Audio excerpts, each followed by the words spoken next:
Hello. A/B tests are often seen as the gold standard of evaluation practices. You implement your changes, you wait a bit, you compute p-values, and you profit. Now, sadly, this is not how many tests are done in practice.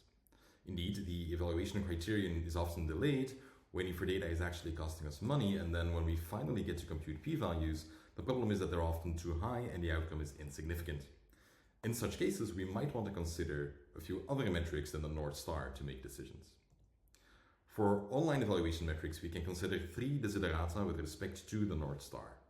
First, we want type 1 errors or false positives to be manageable, and this can typically be achieved with rigorous experimentation procedures. Then we want to have few type 2 errors or false negatives, which means we want metrics with high sensitivity or statistical power. And finally, we want to avoid type 3 or sign errors, where a metric would statistically significantly disagree with the North Star, which is detrimental for the trustworthiness of such a metric. The sensitivity of a metric can be formulated as a z-score, which is essentially just a signal-to-noise ratio.